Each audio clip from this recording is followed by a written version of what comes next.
Man, it's the Hebrew samurai.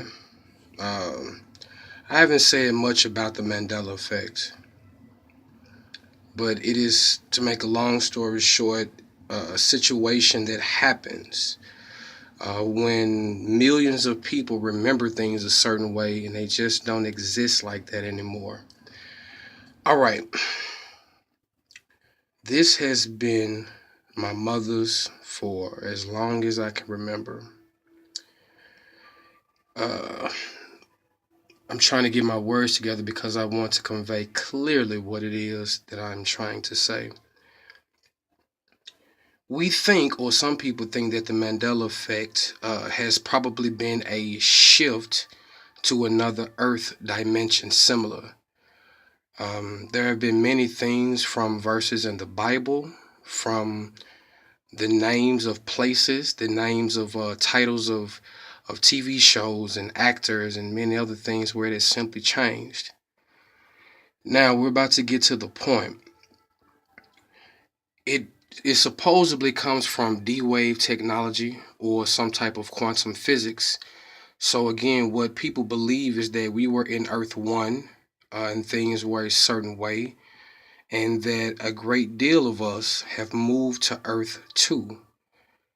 One of the leading theories of those of us who transitioned to Earth Two was that we were kind, we were in service, and for the most part, we had love, and we never wanted to kill anything. Like if the common bug were to crawl by, we wouldn't just step on it for any reason.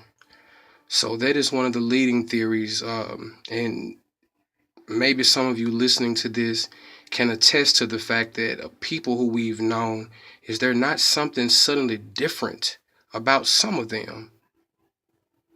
Even myself, I believe some of my family are Earth 2 people because they do not act the same. Now, I've had this pointed at this particular plaque. Again, this has been in my mother's possession for as long as I remember.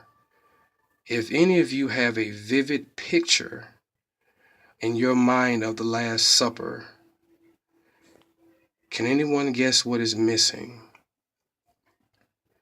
Now, some of the other theories about this particular religion is called the Holy Grail.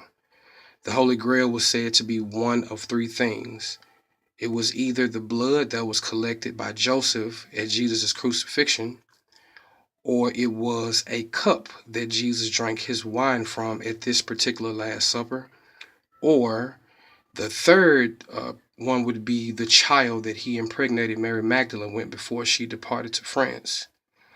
Now, we're thinking about the Holy Grail, the so-called chalice, the cup, another euphemism for the vagina, hence the V between Jesus in the middle and Mary Magdalene on the left, where some people think that that's a fellow, but it's not.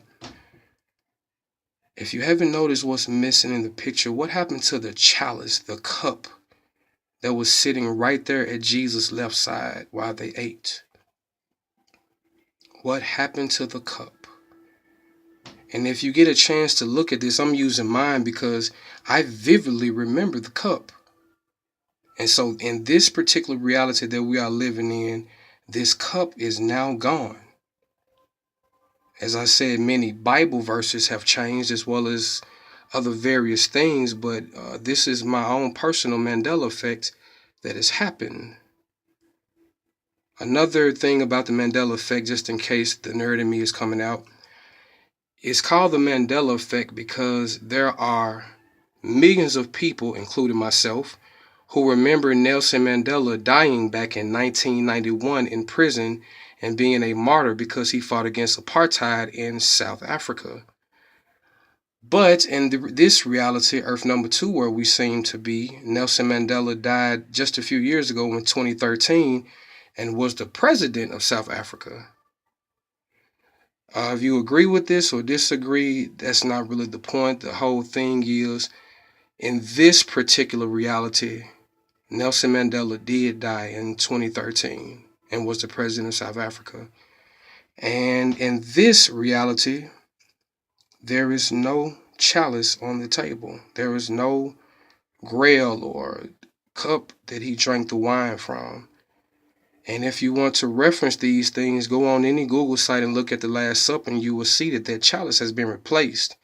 And if you understand anything about Greek history, those things that appear to be dots are actually little wine glasses that the Greeks would have used, not the Jews. Shalom.